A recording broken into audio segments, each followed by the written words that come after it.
Amy Pagett, you help people overcome trauma and self-sabotage. So can we start just by telling me how you got into this? Yeah, for sure. And first of all, Luke, I'd like to thank you for having me on your show. It's great to be here. Um, I'm probably like a lot of people that had trauma. I really ignored the fact that I had it.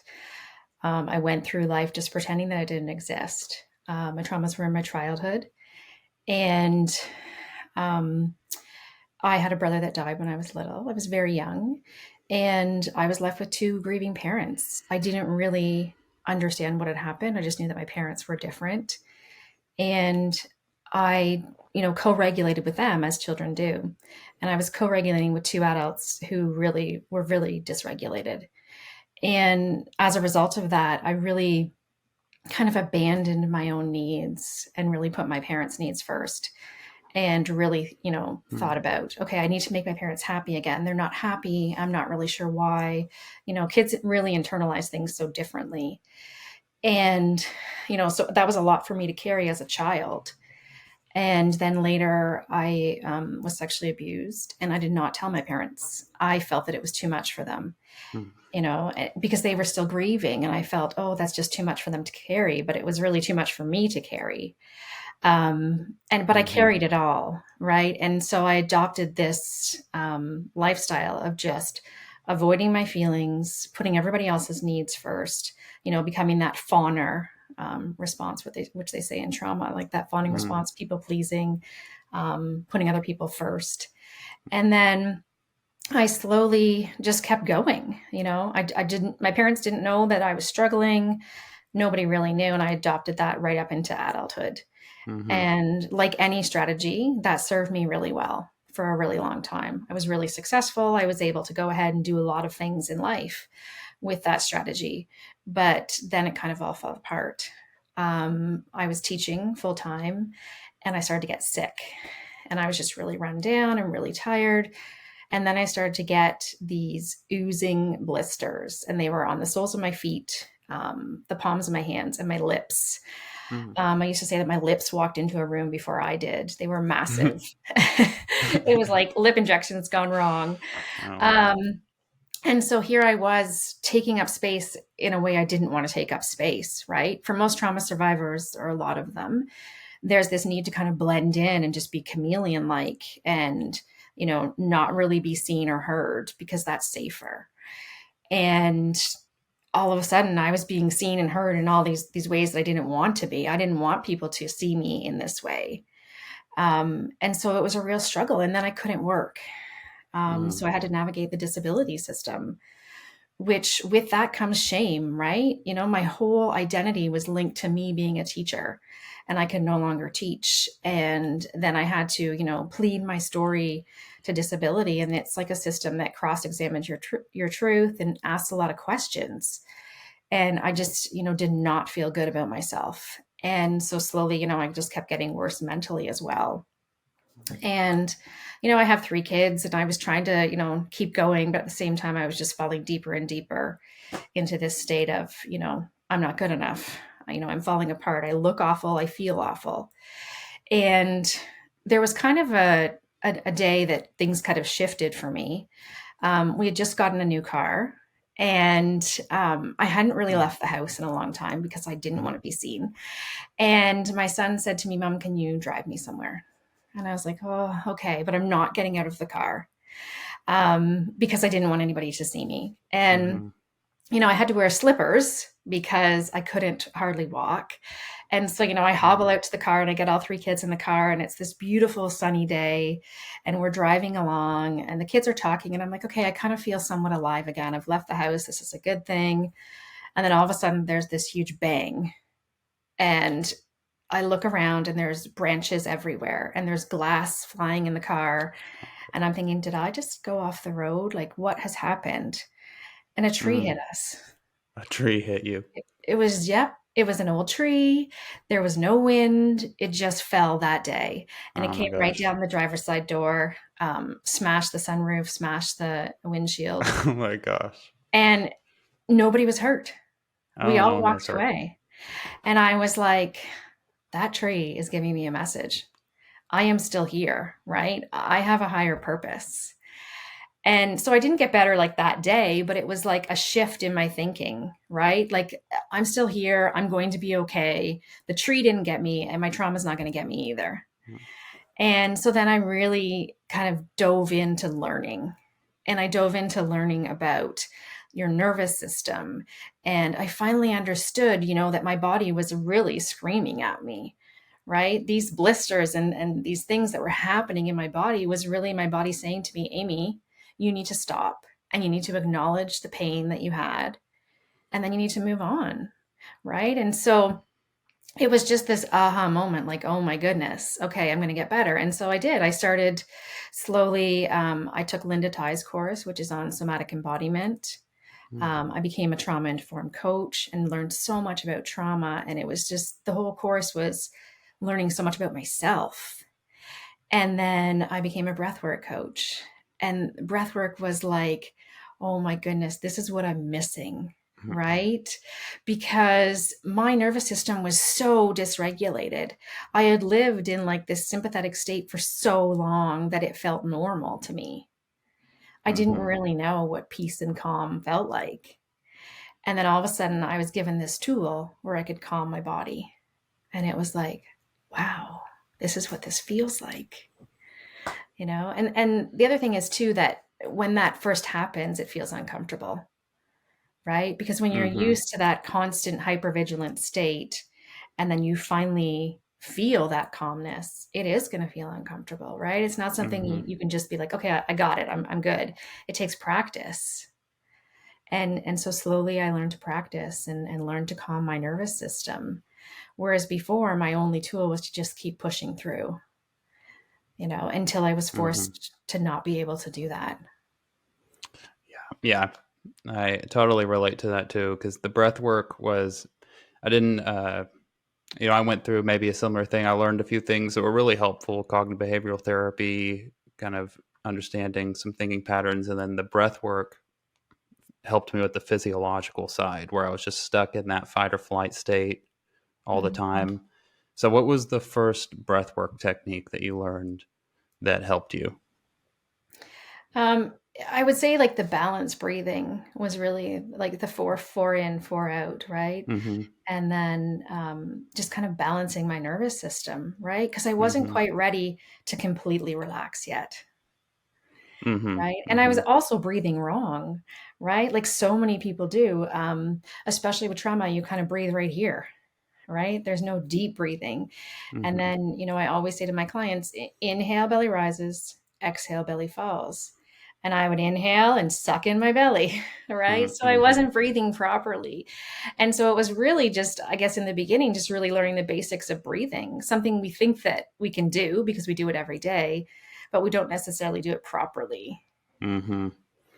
Did you, around that time, did you start paying attention to your breath, like when you were in those fight or flight states? And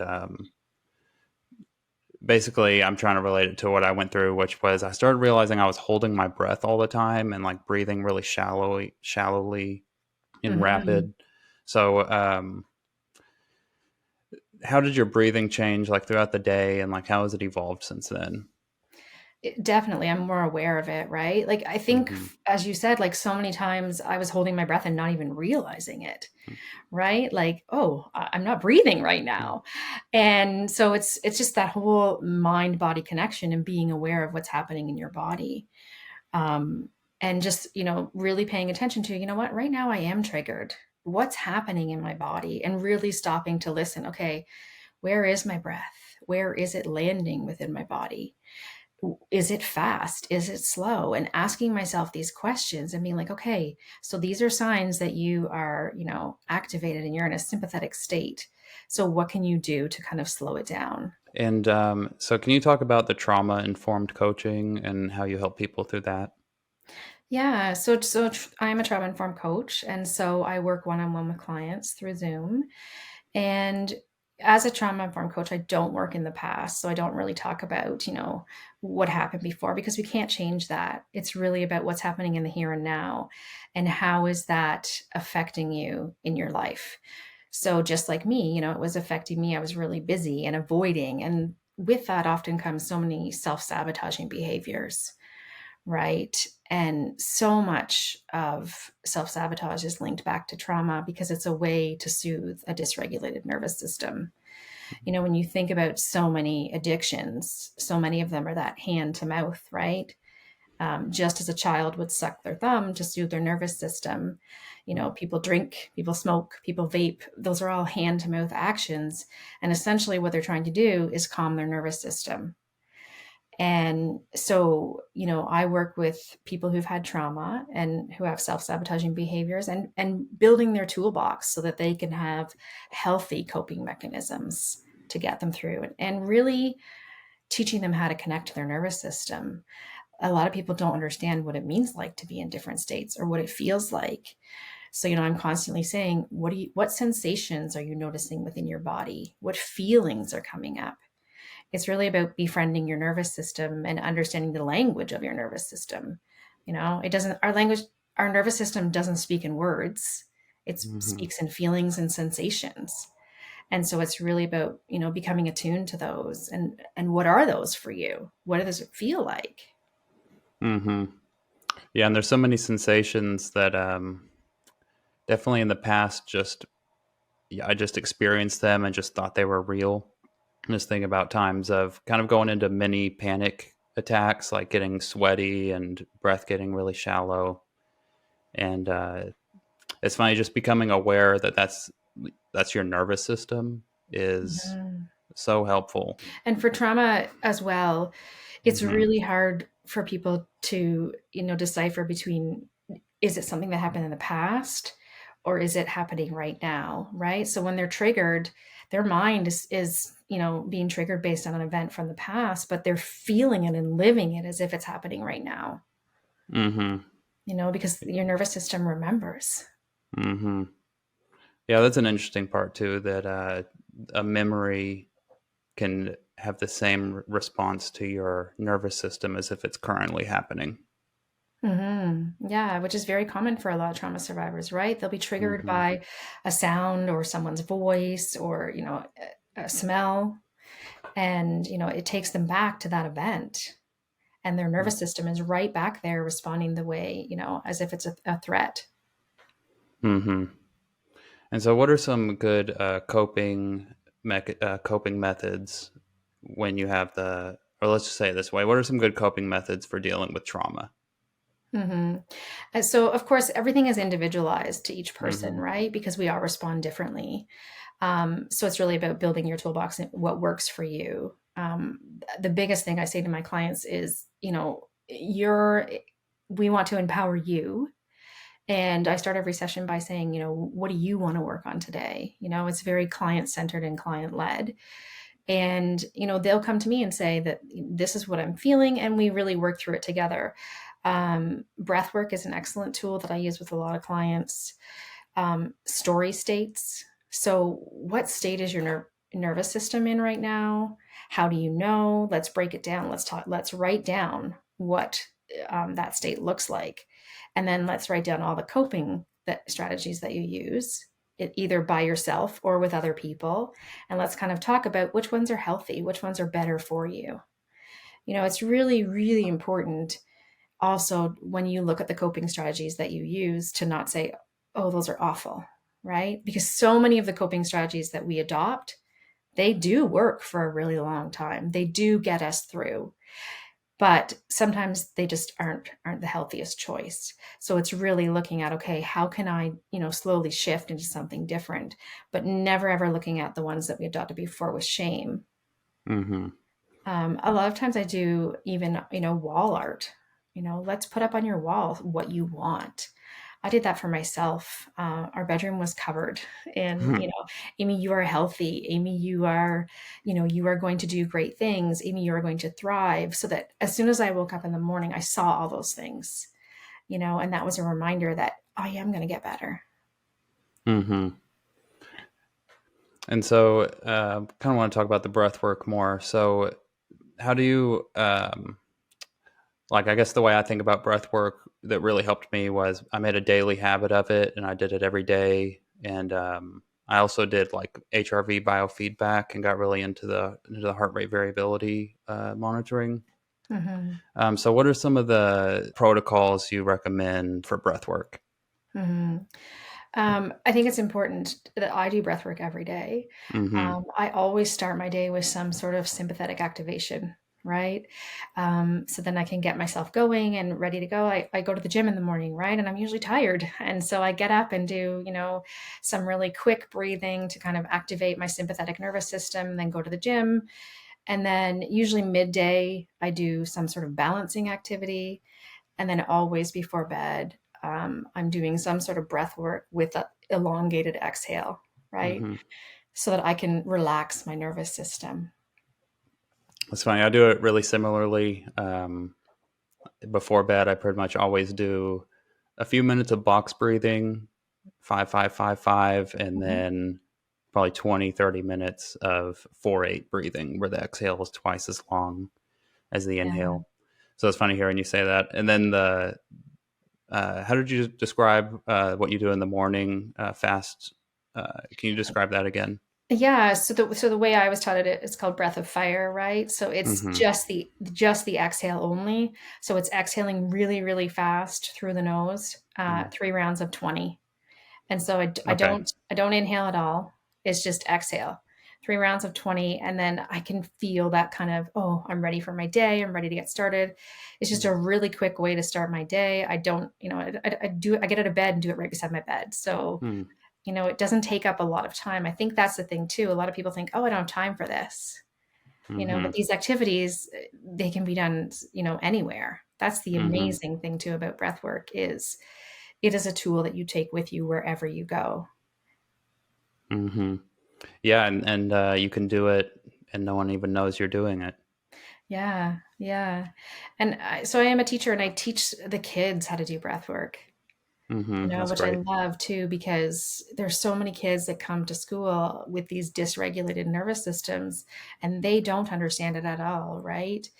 And so I'm slowly teaching them how to understand their nervous system and understand what it means, and then to understand breath work and how it's this amazing tool.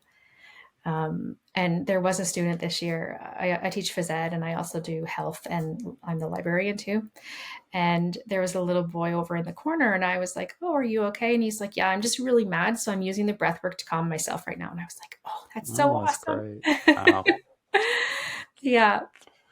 Wow, that's great. How old, at what age are the kids that you have been So teaching? I teach at a kindergarten to grade 3 school, so they're pretty Mm-hmm. young. Wow, that's great. Yeah. And was that a third grader who, It was a 3rd grader, yeah. yeah. Yeah. But it was just so powerful for me because I was like, Mm-hmm. "Oh, what I'm doing is working." He's using it. Yeah, because not just that he knows it, but he recognized that he was in a dysregulated state and was going to try to regulate it. How do you explain the dysregulated state to kindergarten through third graders?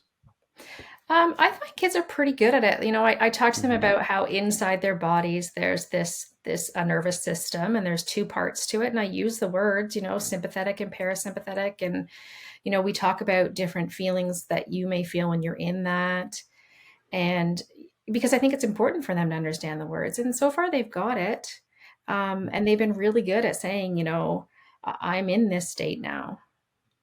Mm-hmm. Yeah, Yeah, it's cool that you don't have to be a neuroscientist to understand the basics of your nervous system. yeah, yeah. No, you So don't. even a kindergartner, you can talk about sympathetic and parasympathetic nervous system, and they pick it up. Yeah, I mean, it's a repetition, right? So you have to Mm-hmm. continually repeat, and it's not Mm-hmm. just one day and it's done, right? Like Right. it's just continually using that language so that they understand, what happens to you when you're in this state? How does it feel? And continually using the language so that they understand it. So it just becomes like any other word in their vocabulary. Mm-hmm. And what breathing exercises work best for the kids? For the kids, they do love breath of fire. I've taught them that. And Okay. I've also taught them ocean breath, which they seem to really like because I always describe it as, it's like Darth Vader, right? Okay. So they want to make that Darth Vader sound. And ocean breath is really good, to activate your vagus nerve and to relax you. So yes, I've taught them that. And a lot of them just love sometimes I'll do it even after a gym class when they're really, really high and I have to send them back to their teacher. I'm like, okay, well, we're just going to, stop for a minute. And then they lay down and calm down. And then I send them back and they're like, oh, Uh, I bet you're the teacher's favorite PE teacher. I mean, just thinking of coming out of PE, being hot and hyped up, but you're calming them down before sending them back to the classroom. well, they have to go back and learn, right? And sit in a seat. Mm-hmm. So I understand that. So yeah, sometimes 5 minutes at the end just pays off. Mm-hmm. And then yeah, that's great too. Just thinking of the exercise for sure helps with learning, but I know there's some info out there now about mindfulness and breath work before learning improves your memory and your focus. Um, so I think that's really exciting that you're helping kids. I would have loved to have known everything I know now as a middle schooler. I know, me too. Hmm. Yeah. So hopefully these kids I teach will have some tools in their toolbox. Hmm. Yeah. And I think too that like the foundation of anything, I do this with students and also when I teach breathwork classes to adults too, the foundation for anything is safety, right? Especially from that trauma lens. So, I always start every breathwork session, look around the room for cues of safety, so that could be a familiar face. That could be, knowing where the exits are or knowing where you can look outside. Um, and so then when you feel safe, it's easier for you to calm your nervous system. Yeah, safety is an interesting word. Just you can tell yourself I'm safe, and it can have an effect. Mhm. I first started hearing the word safety. I mean, it's more popular, or popular is not the word, but I started hearing the word safety when I got into the polyvagal theory. Mhm. Have you fallen into that much? Yeah, yeah. It's That's a real. big That's part of trauma recovery. hmm. And do you understand that part? That I'm still kind of learning some of that, but there's the two vagus nerves, the dorsal, which is kind of fear, depression, those kinds of feelings, and then there's the good side of the vagus nerve. Yeah, the ventral. Yeah, the ventral vagus nerve. Can you explain that a little bit?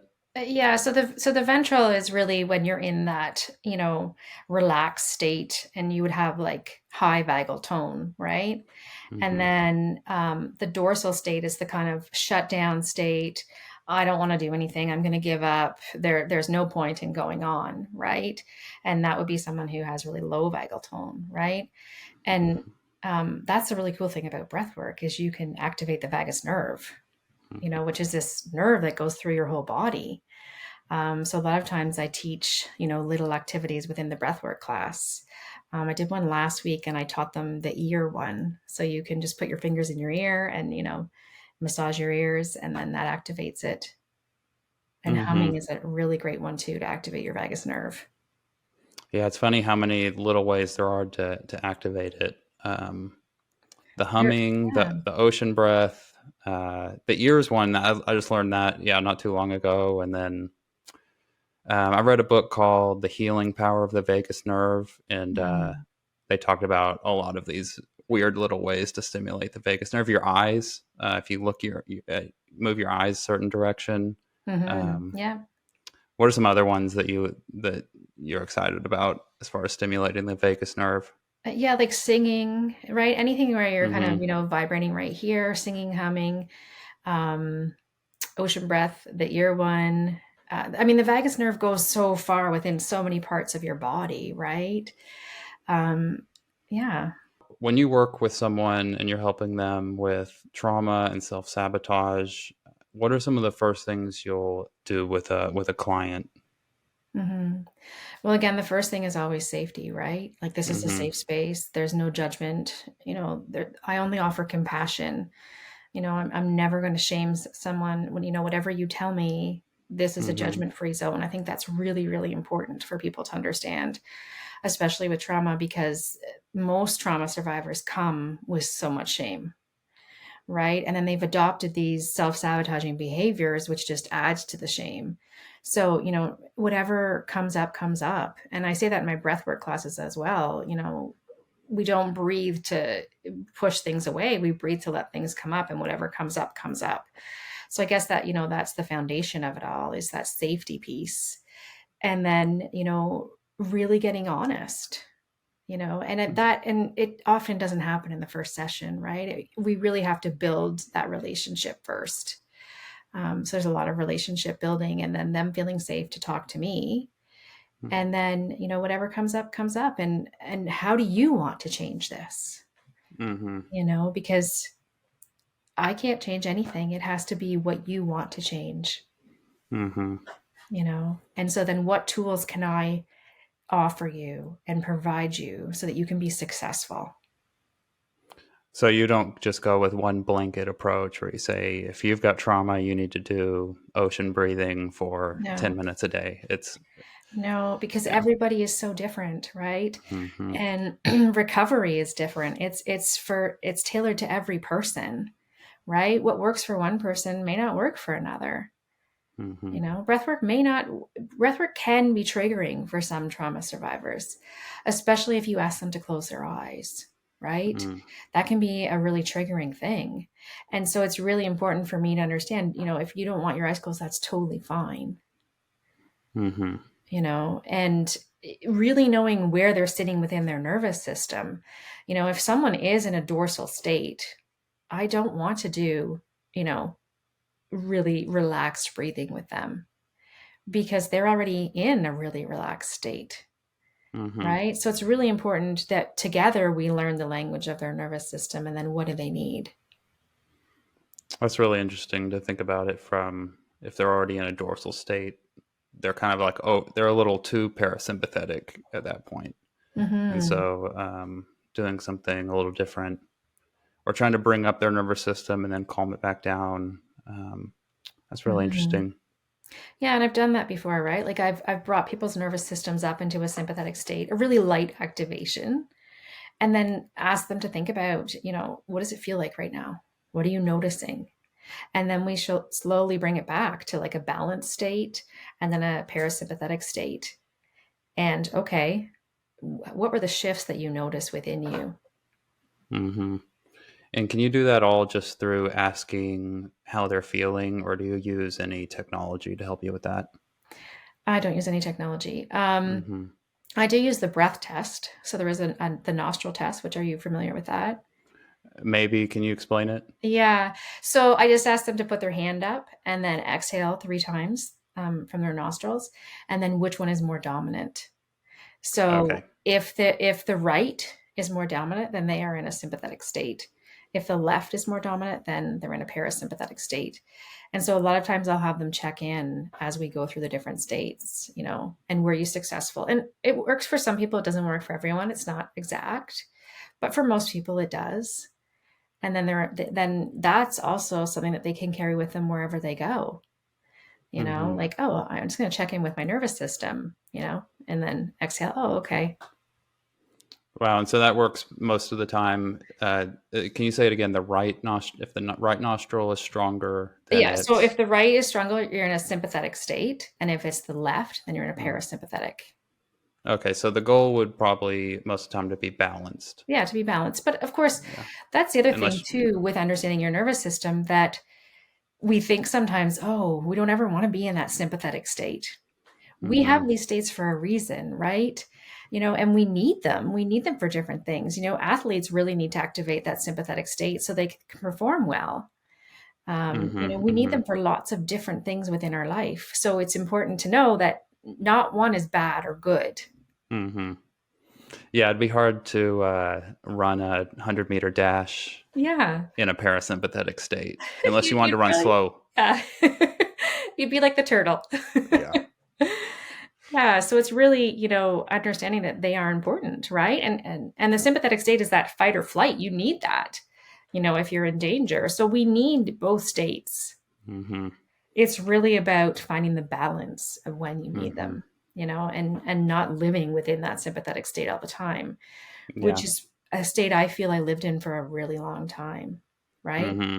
And that was familiar to me. And so trying to shift out of that, I had a lot of resistance, Hmm. because peace didn't feel comforting to me. Yeah. And so even though like the sympathetic can help you get through some things, but ideally when you get home and you sit on the couch, you're going to move into a parasympathetic and start to recover. But that was Mhm. what I was stuck in um, when I was dealing with really severe anxiety too. I'd come home from work and just still be in that really sympathetic state. And then I started working on the vagal tone. What helped me was the HRV biofeedback to see my heart rate in real time and try to get my breathing in sync with my heart rate and everything. Mhm. Um, and what I kind of found that changed for me, I'm just going on a tangent now, but No, that's okay. I'd love to hear about yeah, people's so journeys. what ended up helping was, or what changed as I increased my vagal tone was I could come home from work and maybe my heart rate would be 100 beats per minute, 110 after driving through traffic and getting home. But before I did biofeedback, my heart rate would just stay up there throughout the evening. After I started improving my vagal tone, I got to where my heart rate would come down pretty quickly. I could get into the sympathetic state and then it could come back down. My heart rate would be in the 60s. Maybe something would startle me and my heart rate would shoot up. But instead of just staying up there, it started coming back down. Just a rant, just Yeah. rambling about sympathetic's not all bad as long as you kind of have that control over it and you're not just stuck there all the time. Yeah, and it's so wonderful, like, that you were able to see that shift within you. hmm It was really interesting. And then realizing how my thoughts influence my heart rate, that I would Mhm. be, because these biofeedback apps, they give you a score of like how well you're doing, how high your vagal tone is. And everything would be going really well. And then I'd think about work or I'd think about some weird interaction I had with someone, and my HRV would just shoot down. And then I'd be like, well, that was weird. I didn't change my breathing. I didn't really do anything. All I did was briefly think about something, and Mhm. now I can see on this I can see in my heart rate that I was under a lot of stress all of a sudden. Mhm. Our thoughts are pretty powerful, right? hmm Yeah, the thoughts are powerful. So, anything else that you like to recommend to people dealing with trauma? I think, the most important thing is that, just taking one day at a time. And, hmm for me, I was that person who just wanted instant results, right? And so I was like, okay, I finally acknowledged my trauma. Give me a checklist. I want to get better. And it doesn't hmm work that way, right? It's a lot of trial and error, and you have to find what works for you, what's successful for you. And it takes time and hard work, but it's so hmm worth it. How long would you say, like for you, how long was it from when you first realized you needed to work on this to actually seeing a lot of improvement? I was off work for 2 full years. hmm Yeah, so which was hard, right? And I would say, like, the first year was really I didn't really accomplish a lot. I was in that state of just trying to find all these answers, right? And not really getting anywhere. And then it was hmm after that car accident that I was like, "Okay, I need to shift my focus here." And then I was really looking at what works for me and really befriending my nervous system and really finally understanding what it meant. hmm So It's 2 to 3 years. yeah, yeah. hmm And of course, it's different for everybody, right? hmm I had also had a lot of really great supports, which I think is really important too. When you have connection and supports in place, that makes it, a lot hmm easier to heal. Yeah, it does. Getting great advice. I feel bad for someone who, like, I got really great advice early on when I was going through this, and I feel bad for people who don't get such great therapists or coaches, because it Mhm. can. I don't, great advice makes such a difference. Mhm. And it's okay to say, this coach or this therapist isn't for me. hmm So much of trauma recovery is empowering yourself. I worked with some people who weren't that great. And it's not necessarily that they weren't that great, they just weren't great for me, hmm and so it's really important to have someone that you can trust, and that you feel safe with, because otherwise you're not going to grow. If you're going to therapy and you're not telling the truth, which a lot of people do, hmm um, they're not going to change. It's a big vulnerability piece to open up to someone. And so, in order to do that, you need to have that safe connection with them, Hmm. and feel that you're being seen and heard. And so, if someone wants to work with you, what's the best way to reach out to you? Yeah, so I do have a website, aimtruecoaching.com, or I can be emailed at aimtruecoaching@gmail.com.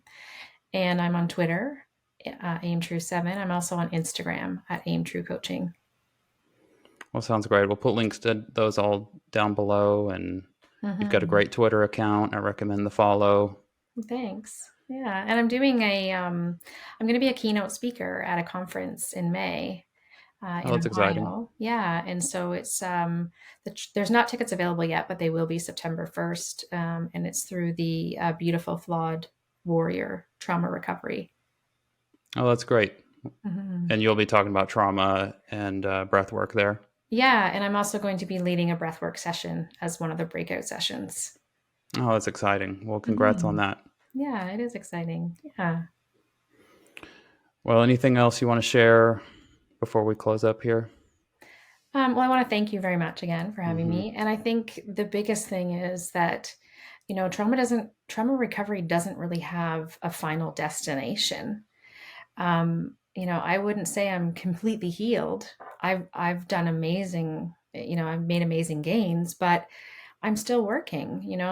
The triggers and the trauma doesn't go away, but you find ways to manage and to deal with it, and healthy coping mechanisms, and I continue to learn new ways. Hmm. Well, that's great. Well, thanks so much for joining, Amy. I learned a lot, and I think hope the listeners learned a lot as well. Yes, thank you.